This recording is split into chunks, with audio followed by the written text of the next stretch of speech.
신년 첫 주일 하나님께서 우리에게 주시는 말씀 빌립보서 1장 1절부터 11절입니다. 제가 가진 성경 318쪽 빌립보서 1장 1절부터 11절까지 한 절씩 교독합니다. 제가 먼저 1절 읽겠습니다. 그리스도 예수의 종 바울과 디모데는 그리스도 예수 안에서 빌립보에 사는 모든 성도와 또한 감독들과 집사들에게 편지하노니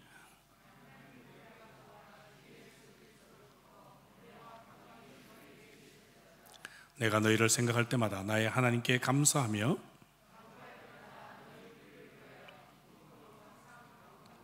너희가 첫날부터 이제까지 복음을 위한 일에 참여하고 있기 때문이라.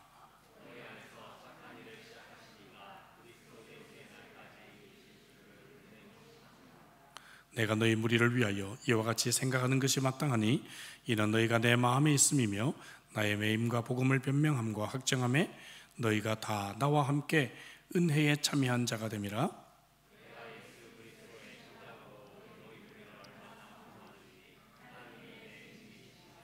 내가 기도하노라 너희 사랑을 지식과 모든 총명으로 점점 더 풍성하게 하사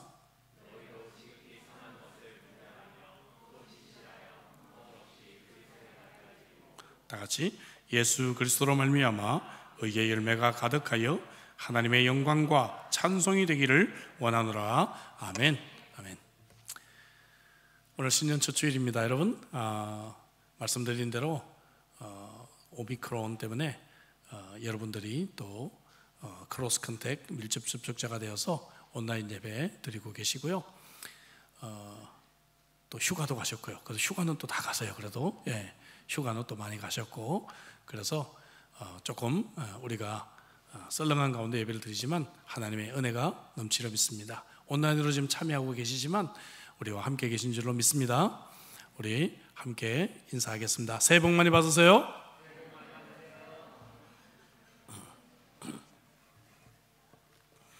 금년은 임인년이다 그렇게 말하죠. 호랑이 해라고 합니다. 호랑이는 한국을 대표하는 동물이라고 할 정도로 모든 민화, 장식품, 속담, 전설의 가장 큰 단골 주제가 된 동물입니다. 맹수 중에 맹수인데도 불구하고 이렇게 한국인들에게 매우 친숙한 그러한 동물이죠. 1988년 서울올림픽 마스코트가 여러분 호돌이였죠. 호돌이. 그리고 또 2018년 평창 동계올림픽 때 마스코트도 하얀 호랑이, 수호랑이었습니다. 근데 아쉽게도 이 일제시대 때 호랑이를 포획하는 정책을 실시했고 1924년 경주에서 마지막으로 호랑이가 잡힌 것으로 이제 남한에서는 자취를 감췄습니다. 그러니까 어렸을 때 엄마들이 막 호랑이 나온다고 한 건 다 거짓말이었어, 그죠? 그리고 북한에서는 1987년에 자강도에서 잡힌 것이 마지막이었다고 합니다. 한국 호랑이는 시베리아 호랑이과인데 멸종 보호 1호로 지정되어 있고요. 중국과 러시아 국경에 약 한 500마리 정도 생존하지 않았나 추정하고 있습니다. 어쨌든 이 호랑이는 기운을 상징합니다. 기운. 힘들고 어두웠던 이 과거를 청산하고 새해에는 좀 기운찬 나날이 되시기를 주의 이름으로 축복합니다. 새해가 되면 우리는 어떻게 인사해요? 새해 복 많이 받으세요 이렇게 인사를 해요. 새해 복 많이 받으세요. 복이 뭘까요? 행복. 진정한 행복이 뭘까요?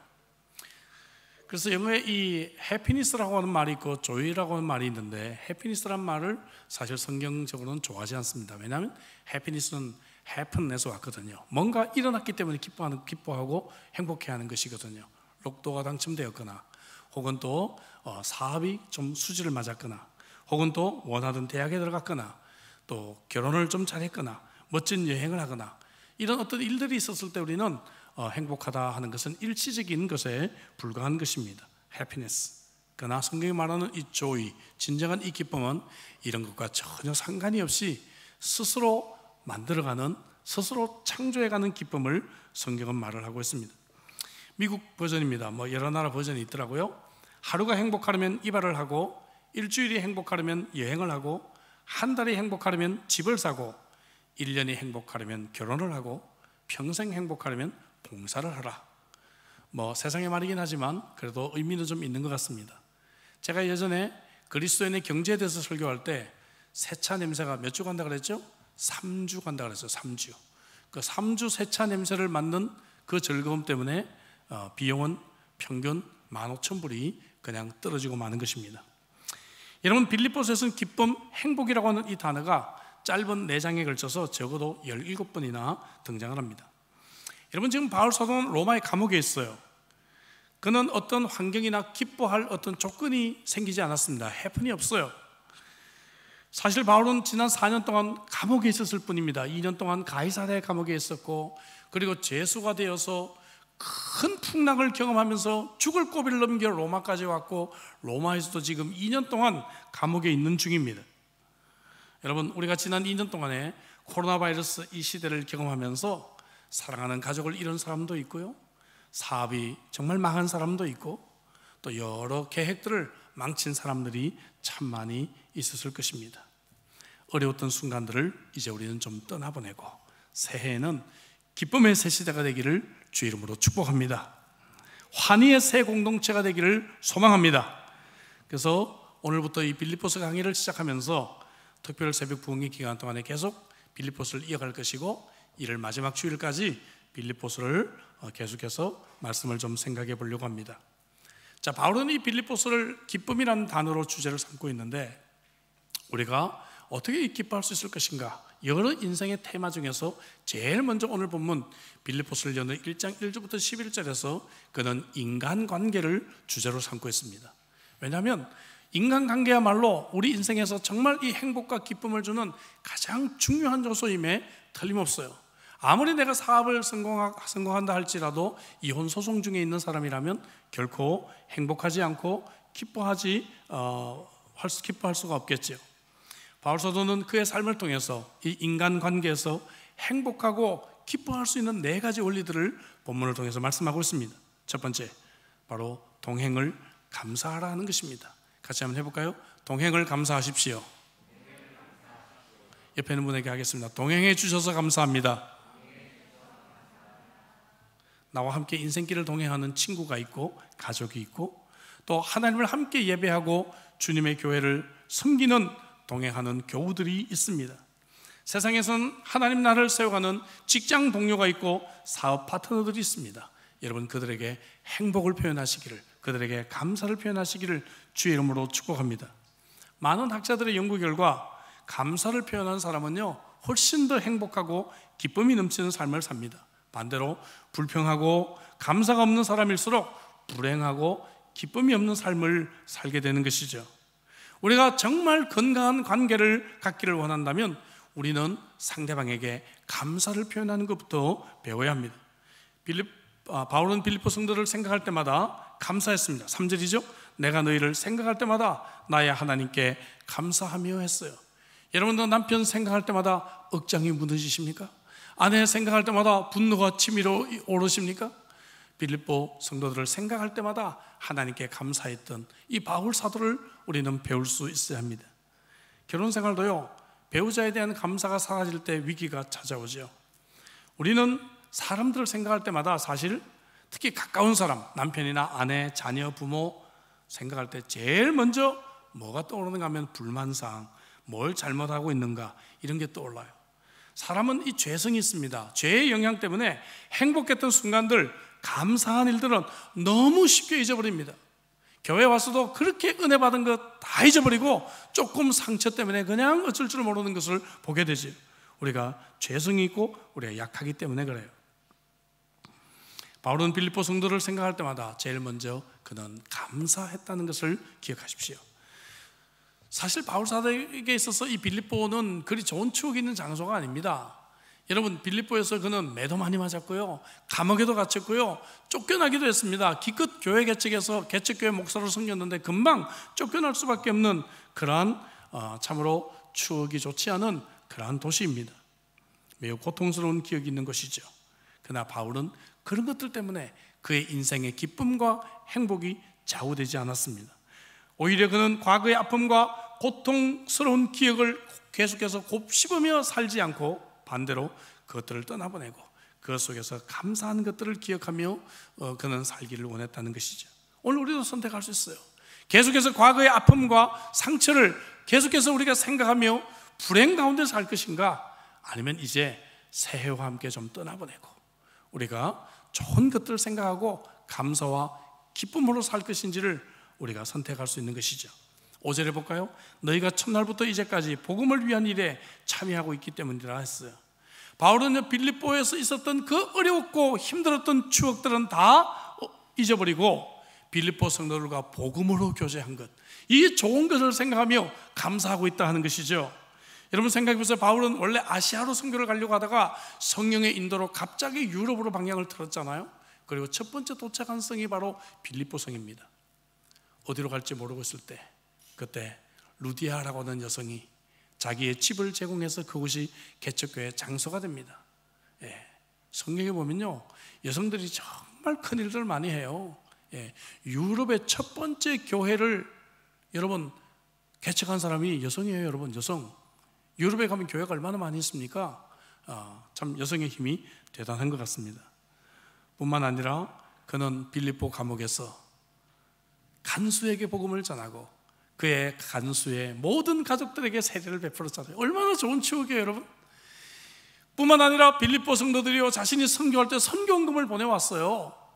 이렇게 여러분 복음으로 교제했던 이 아름다운 것들, 이 좋은 것들을 기억하고 그가 감사할 수 있었다는 것입니다. 사랑하는 우리 성도 여러분, 복음으로 교제한 관계는 특별하다고 생각합니다. 함께 말씀으로 교제한 우리 교우들을 더 많이 감사하시기 바랍니다.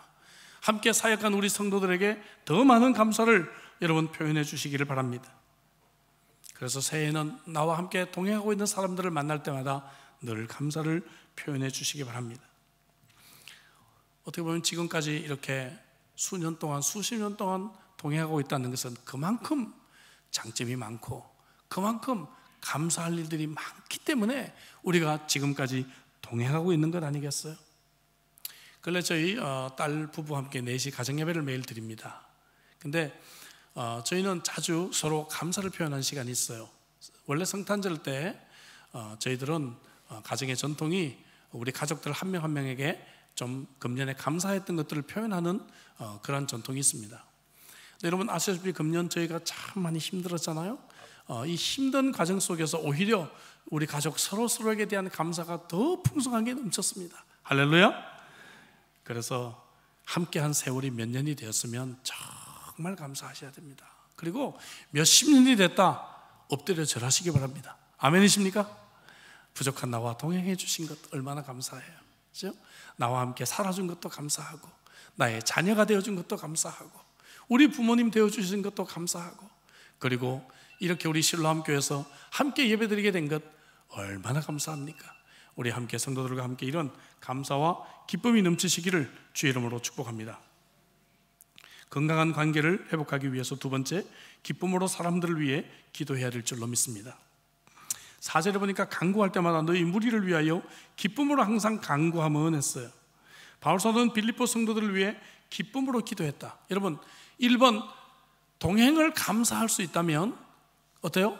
두 번째, 그들을 기쁜 마음 가지고 기도할 수가 있겠죠.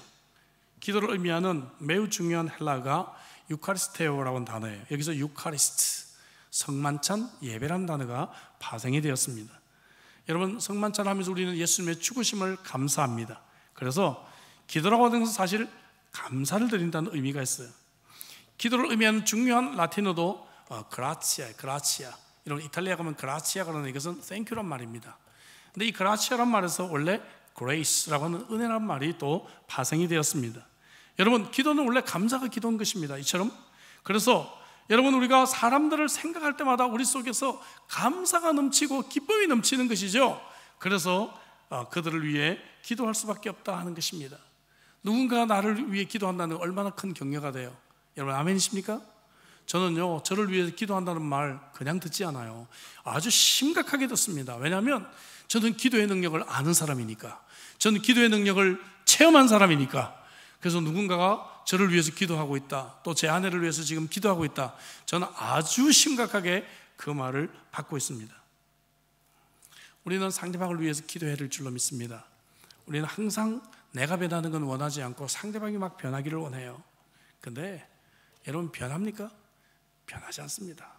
우리는 상대방을 변화시킬 수 없어요. 그러나 우리가 할 수 있는 것이 있습니다. 그건 뭔가 하면은 상대방을 위해 기도하는 것입니다.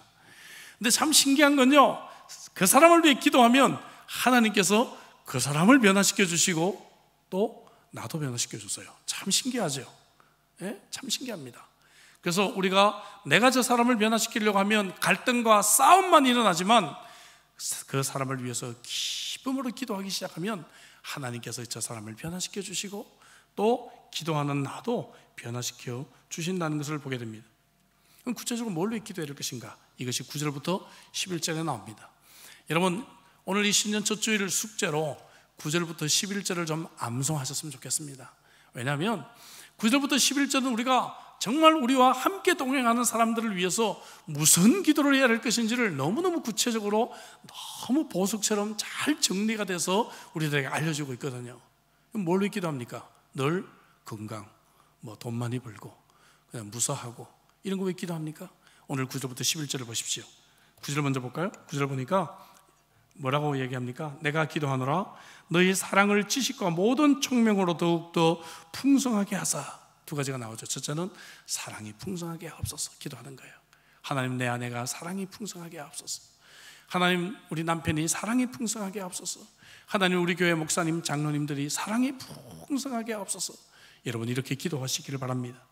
또 보니까 지식과 총명이 풍성하게 되기를 위해서 기도했다라고 말하고 있어요. 이 지식이라고 하는 단어는 영적인 지식을 의미합니다. 세상적인 지식이 아니고 이 영적인 지식은 하나님의 말씀을 배움으로부터 얻어지는 것입니다.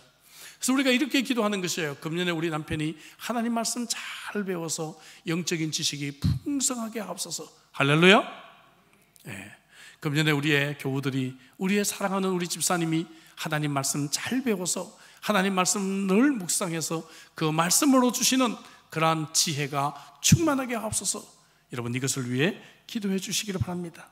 내 자녀들이 하나님 말씀을 통해서 지혜롭게 되기를 위해서 기도하시기 바랍니다. 세 번째 볼까요?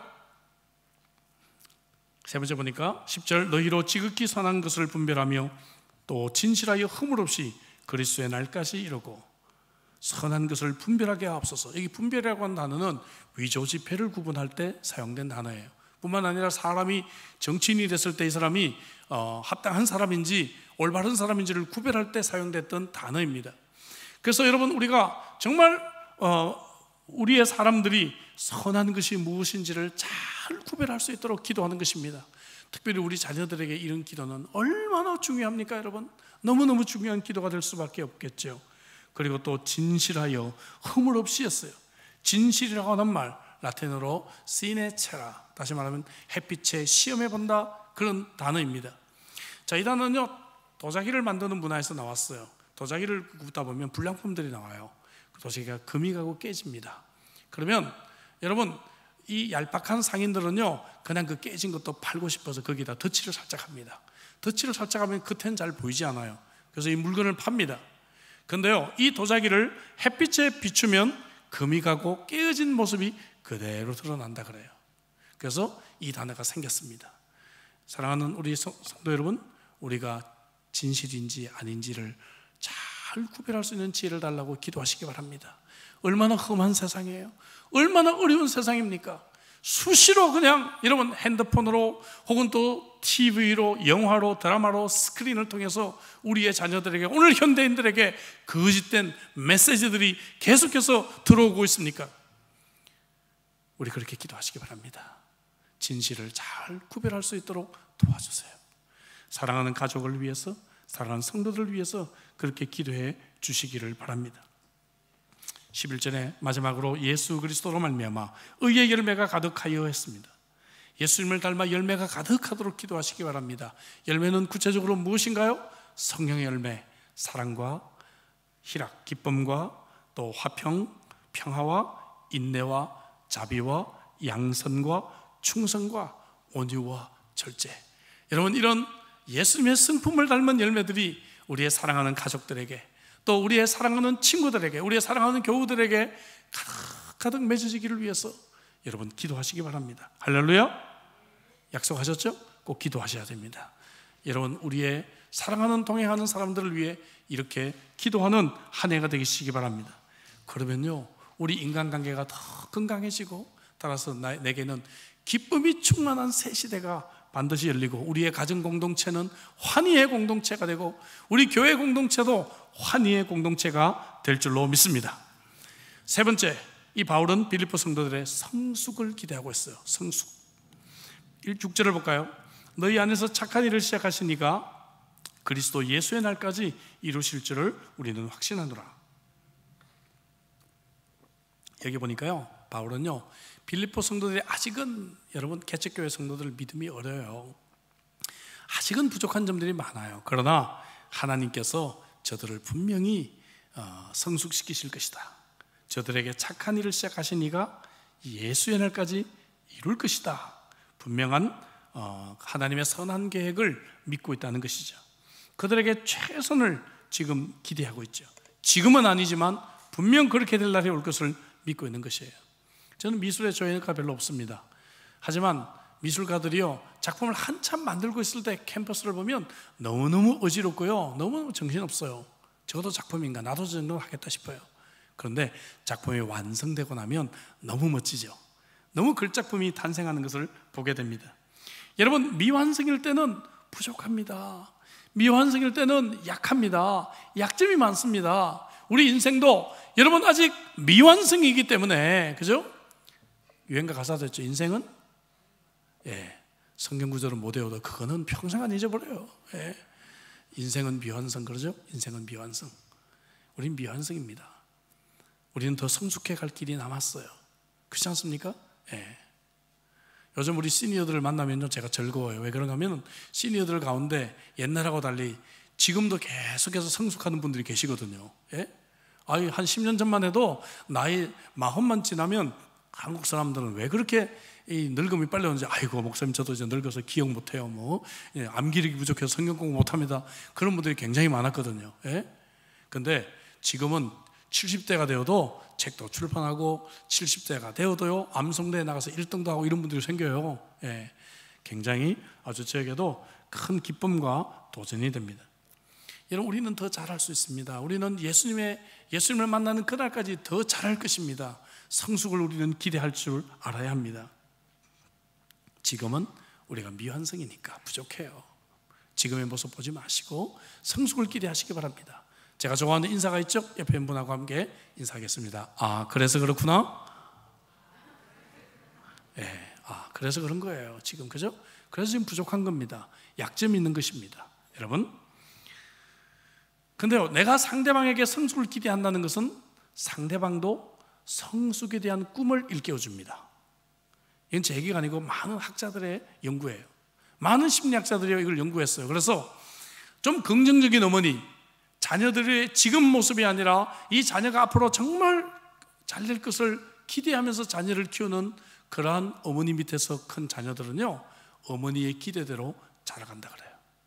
학교에서 마찬가지입니다. 학교에서도요, 선생님이 어린아이들에게 지금의 그냥 짓궂고 장난치고 모자라는 모습을 꾸짖기만 한 선생님이 아니라, 너는 더 잘 될 수 있어, 그래 다음에 이렇게 하면 너는 더 잘 될 거야 라고 이 아이의 더 좋은 것을 기대하는 선생님 밑에서 자라난 어린이들은 훨씬 더 그 기대에 맞게 성장한다는 그러한 분명한 학적인 연구들이 보고가 되어져 있습니다. 바울이 바로 그걸 하는 거죠. 빌립보 성도들의 지금 모습이 아니라 예수 그리스도께서 저들에게 선한 계획을 시작하셨다면 분명히 저들을 성숙시켜 주실 것이다 라고 기대하고 있는 것입니다. 말은 쉽지만 어렵죠, 여러분. 그렇죠? 상대방의 성숙을 늘 기대하는 거 어려워요. 왜냐하면 우리는 아까 말씀드린 대로 죄성이 있어서 늘 상대방의 최악만 우리는 자꾸 생각이 들잖아요. 최선을 생각하지 않아요. 특히 나이가 1살, 2살 먹을수록 사람에 대한 기대가 사라집니다. 왜냐하면 그만큼 상처를 많이 받았잖아요. 저 사람 잠깐 저러다가 또 작심삼일일 거야. 새해 돼서 성경 읽는다 그러면 어이구 또 1월 1일이니까 성경 표기했구나, 창세기 몇 장까지 갈까요 이번에는? 이러면서 기대하지 않습니다. 과거에 실망했으니까. 근데요, 사실 그 사람에게 장점 많아요. 그 사람에게 좋은 점 많아요. 근데 다 있고 최악만 우리 머릿속에 머물러 있다는 것을 보게 되는 것입니다. 참 가슴 아픈 이야기입니다. 그래서 기쁨이 없는 것이죠. 여러분, 성숙을 기대하는 것은 오랜 인내가 필요합니다. 완전한 사람은 없어요. 가까이 교제하고 오래 살다 보면 약한 모습들이 많이 보입니다. 그래서 이 인간관계에서 기쁨이 사라지는 것은 어떤 면에서 보면 좀 당연한 것이 아닐까 생각해요. 우리가 인내가 필요합니다. 인내하면서 자라고 성숙하는 것을 기대하시기 바랍니다. 어떻게 인내할 수 있을까? 7절 보니까 앞부분 너희가 내 마음에 있음이며 했으며, 마음에 있다, 마음에 품어라 이거예요. 이 마음이라는 것은 심장이라는 단어가 사용이 되었어요. 심장에 그 사람을 품으면 우리는 인내하면서 성숙을 기대할 수 있으리라 믿습니다. 할렐루야. 심장에 품지 않으면 어디에 품는가 하면 신경계통에 품어요. 사람을 신경계통에 품으면 조금만 건드려도 성질납니다. 예? 너 옛날에 그러지 또 그래? 예? 계속해서 내 신경 자극하고요, 신경질이 자꾸 나는 것이죠. 사람을 신경에 품지 말고 심장에 품으시기 바랍니다. 심장에 품으면 우리는 인내하고 우리는 그들을 우리 기대할 수가 있다 하는 것이죠. 시편 138편 8절에 여호와께서 나를 위하여 보상해 주시리이다. 여호와여 주의 인자하심이 영원하오니 주의 손으로 지으신 것을 버리지 마옵소서. 주의 손으로 지으신 것을 버리지 마옵소서. 옛날 성경에는 주여 우리의 관계들을 완전케 하실지라 이렇게 말씀하고 있습니다. 하나님은 그 일을 하실 것입니다. 한 해 동안 하나님께서 역사해 주시고 하나님께서 일해 주실 내 남편, 내 아내, 내 자녀, 내 부모, 우리 친구들, 우리 교우들, 여러분 기대가 되십니까? 저는 이 기대 없으면 목회를 못해요. 예? 한 해 동안 또 실망하고 또 우리가 낙심하지만 또 이 기대가 있기 때문에 저는 새해 또 이 사역을 하고 목회를 할 수 있는 것입니다. 사랑하는 여러분, 성숙을 기대하며 그렇게 사시기를 주의 이름으로 축복합니다. 자, 건강한 관계를 위해서 세 가지 지금까지 말씀드렸어요. 첫 번째는 동행을 감사하라. 오늘 여러분 꼭 숙지하십시오. 동행을 감사로 표현하시기 바랍니다. 또 기쁨으로 그들을 위해 기도하자 했죠. 나아가 성숙을 기대하자 했습니다. 마지막으로 예수님처럼 사랑하자. 와, 이것도 말은 쉽지만 어려운 것이죠. 실천하기가. 8절 볼까요? 내가 예수 그리스도의 심장으로 너희 무리를 얼마나 사모하는지 하나님이 내 증인이시라. 하나님을 증인으로까지 이야기할 정도로 바울은 내가 내 심장 속에서 당신을 정말 사랑합니다. 이 심장이라는 단어가 또 나왔어요. 이 말에 원래 뿌리는 불쌍여기다라는 단어입니다. 불쌍여기다. 이것은 옛날 구약시대 대제사장이 속죄 제물을 드리는 바로 그 장소, 속죄소 시온자, 피를 뿌리는 그곳, 이 단에서 왔어요. 주님, 예수 그리스도의 십자가의 보혈을 보시고 저희들을 불쌍히 여겨주십시오 라고 하는 단어죠. 힐레스테리온. 여러분, 여기서 바로 여러분 심장이란 단어, 긍휼, 불쌍히 여기다, 이 단어가 온 것입니다. 예수께서 나를 위해 십자가에 피 흘려 주신 것을 생각할 때마다 그 사랑에 감격해서 내가 심장에 품는 것이죠. 그 똑같은 사랑을 가지고 내가 사랑할 수 없는 내 가족, 사랑할 수 없는 내 친구, 사랑할 수 없는 사람들을 내가 드디어 품기 시작하는 것입니다. 이것이 바로 예수님처럼 사랑하라고 하는 말의 의미라고 하는 것이죠. 저는 바울 사도의 마음을 좀 이해할 수 있습니다. 바울은 빌립보 교회를 개척했고 개척교회 목사였어요. 저 역시 30년 전에 이 실로암 교회를 개척했고 개척 목사로 지금까지 섬기고 있어요. 저와 제 아내가 부족한 점은 참 많지만 그래도 교회와 교우들을 정말 사랑합니다. 여러분들을 정말 사랑합니다. 여러분, 금년에 더욱 사랑하며 사시기를 주의 이름으로 축복합니다.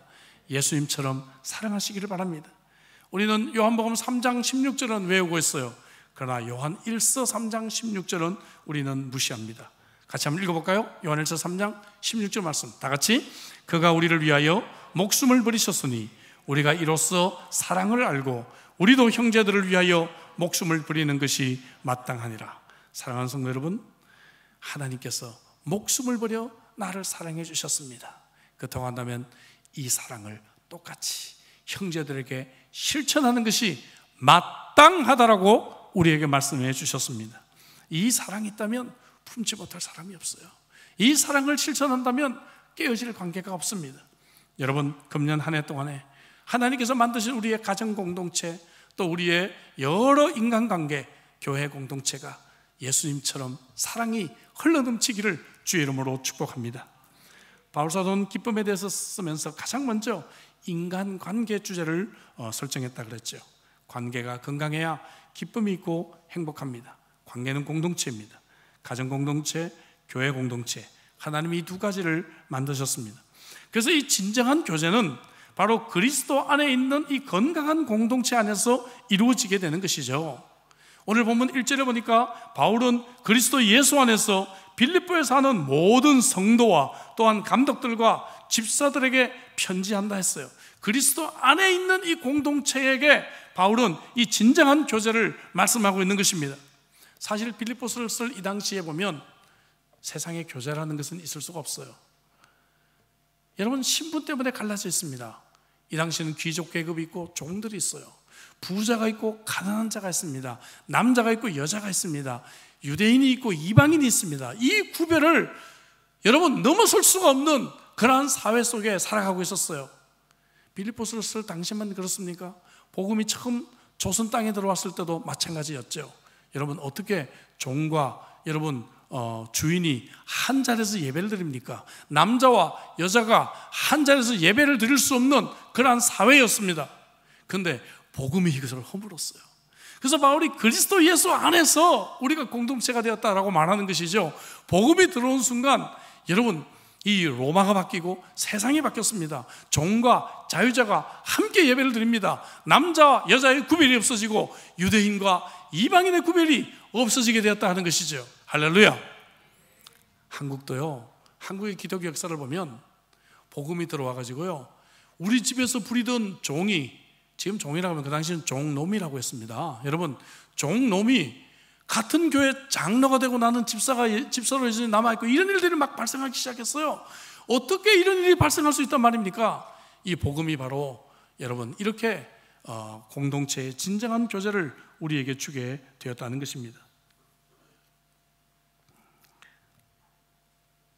이런 장벽을 허물었어요. 그래서 빌립보서에 그리스도, 예수 그리스도라는 이 표현도 17번이나 똑같이 등장하고 있습니다. 그러니까 빌립보서를 달달 긁어보면 두 단어가 나와요. 그리스도, 기쁨, 기쁨, 그리스도. 할렐루야. 그리스도, 기쁨, 기쁨, 그리스도. 그러니까 두 절에 한 번은 이게 나와요. 두 절에 한 번 빌립보서 그리스도, 기쁨, 기쁨, 그리스도. 예수님 때문에 행복하시기를 주의 이름으로 축복합니다. 동행을 감사하십시오. 그리고 기쁨으로 그들을 위해 기도하십시오.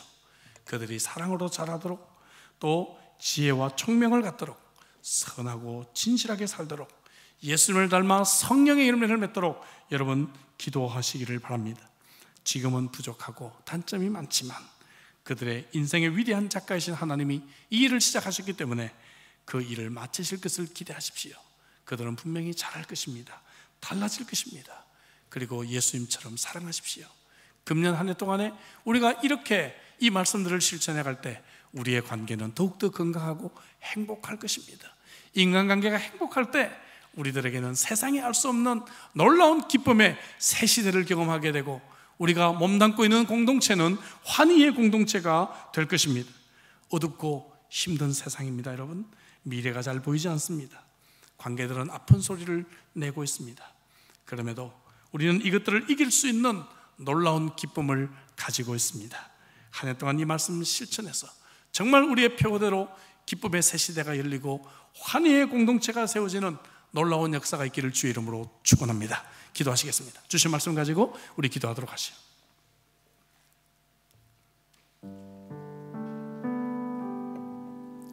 어둡고 힘든 세월을 살아왔죠. 이제 2022년도에는 하나님이 저와 여러분들에게 큰 기쁨을 주셨으면 좋겠습니다. 이 기쁨은 그냥 저절로 어떤 문제가 해결되거나 어떤 행운이 발생해서 생기는 기쁨이 아니라, 여러분 우리 인간관계가 행복할 때 큰 기쁨이 찾아온다고 말씀하고 계십니다. 나와 지금까지 동행하고 있는 가족들을 정말 기뻐하십시오. 그곳에서 진정한 감사와 기쁨을 발견하십시오. 어디에서 우리 기쁨을 찾습니까? 그리고 그들을 기쁨으로 기도하십시오. 기도하면 기뻐요. 여러분, 이 비밀을 아시죠?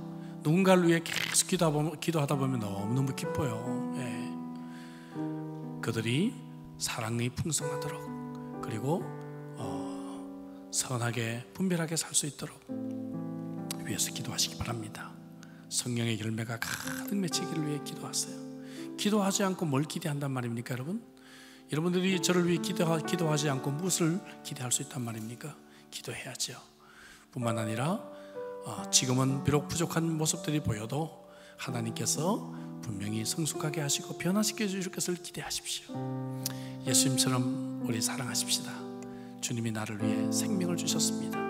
대제사장이 십자가의 제물을 시온자 속죄소에 뿌렸던 바로 그곳 힐레스테리온, 하나님 바로 그 희생의 사랑, 그 긍휼, 불쌍히 계시는 그 사랑을 내 가슴에 품게 해주십시오.